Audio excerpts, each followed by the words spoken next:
I'm Jessie David from Metal Wani, and joining me is Glen Benton of Deicide. How's it going today?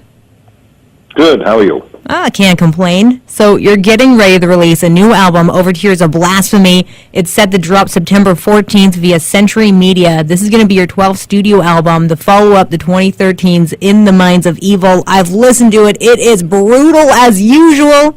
But how would you describe the album? I think you did a pretty good job right there. But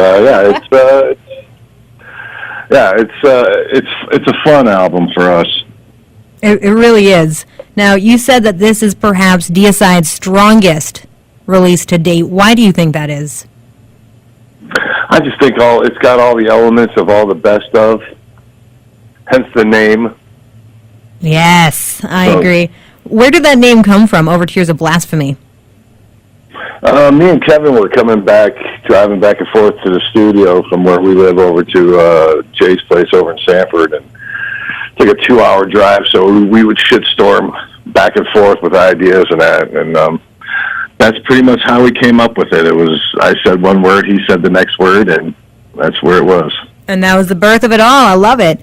Now, I am a big fan of the new album. I love the track Seal the Tomb Below. All that is evil, defying the sacred. It reminds me of classic Deicide, but I wanted to ask you, how do you keep your music fresh so it doesn't suffer from repetition? Just bringing back that friendly competition. You know, it's like I started writing for the album myself. You know, so I could show these guys what direction I wanted to go with it. So, when they seen that, it's kind of like I put it to everybody. Let's concentrate on the groove, hooks, and the catchy stuff, like the old school stuff, and focus on parts and things that have worked for us before, and just expanding on old ideas maybe, and bringing in new ideas. Well, this time around, you do have a new guitarist because Jack Owen is no longer with you. You've been working with Mark English. How has that process been? Mark's great. He came in after the album was written and immediately took over, starting writing leads, and he did a great job. It really sounds like he didn't skip a beat, which I love. You know, it's like both of them, Kevin and Mark, they bounce back and forth so much that it's definitely an equal, play between the two guitar players on this album. And you can hear it in the album, which I also love as well. So, lyrically, the new album, it continues the anti-Christ, anti-religion crusade. But for you... it's not any anti... It's just me.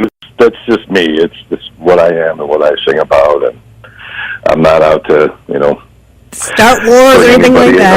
I'm not looking to bring anybody to the dark side. I'm just entertainer and entertaining with my brand of metal. Well, I wanted to ask, lyrically, how do you put your own personal spin on this?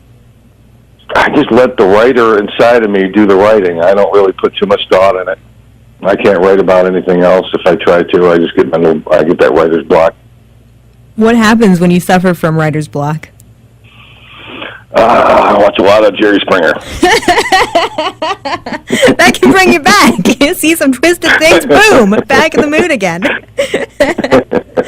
So, what is next for Deicide? Do we have a tour coming up? Yeah, absolutely. We're talking to agents right now, and lining things up for the U.S., Europe, and South America. Love it. So, do we have any supporting bands in mind?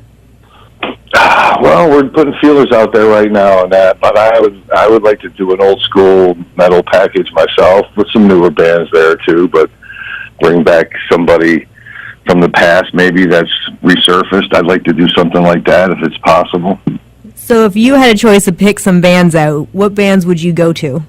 I would go to the encyclopedia of heavy metal bands and put my finger on a couple of names and the privacy of my agent. You're not going to name names, eh? That's fair. So it did take a few years for this new album. It is definitely well worth the wait. But do you think that the next album will take as long for a release date? Well, this album, we did a lot of touring for In the Minds of Evil, and then we were writing at, there was ideas flowing at that time. The ideas are always flowing. They're flowing right now, and we've got some material already compiled right now. But it's with that and like studio scheduling, and like I say, it's a 2-hour drive each way to the studio from where we're all at, and so there's a lot of scheduling and stuff like that involved, and then tours come up and you have to postpone, and then the studio postpones, and it goes back and forth, like a tennis match for a little while, and then you get back in and finish it up. But I think the next time around it should go a lot quicker. It's a damn process. So I thought this was kind of interesting. Malevolent Creation guitarist Phil Faciana, he recalls an early Carnage show saying that Carnage hollowed out this mannequin, filled it with blood and guts from a butcher shop, and then threw the damn thing on the floor. Which that alone is wild, but do you think you would ever be able to get away with stunts like that today? I don't. I just want to get the hell out of your town as quickly as possible. So I'm going to try to avoid doing things like that. I got away with a lot of shit back in the day, and so I don't really push that envelope anymore. I don't want to make anybody sick. I just want to, have everybody have a good time, man. It's true. Well, I feel like the metal scene is kind of changing now. We have Spotify, we have all these other music download sites. So where do you think the metal scene is really going? It was a surprise to me to find out vinyl has come back and is selling more than CDs. I mean, that's how out of it I am. I didn't know. When I was a kid, I smashed my turntables. I hated them that much. I don't know what the hell happened with that, but I'm not really sure where metal is going as far as, hopefully, I hope it's going somewhere in a direction where the artists stop getting, molested by the illegal download thing. Yes, I 100% agree, because I love buying physical copies. That's held back a lot of bands from producing new music. Well, that's just it, because people aren't buying it anymore. They're just downloading it, and what's the point, right? Yeah, well, to me, I call it it's like a business card now doing a record. Like, here's my business card. Yeah, really. So this year, it brought the retirement of Slayer. Do you think they're going to stay retired for good? It's hard to say. It's really hard to say. That would be a question for Slayer. And this one is just out of curiosity.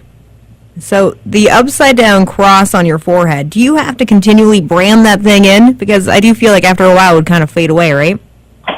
No, it's turned into a permanent thing now. So it's like like an age, it's like a liver spot or an age spot now. So that's pretty freaking sweet then. I wasn't sure. I was like, does he have to sit there and keep on going? I use it to hold my pen. I like it. And my last question, is there anything you want your fans to know?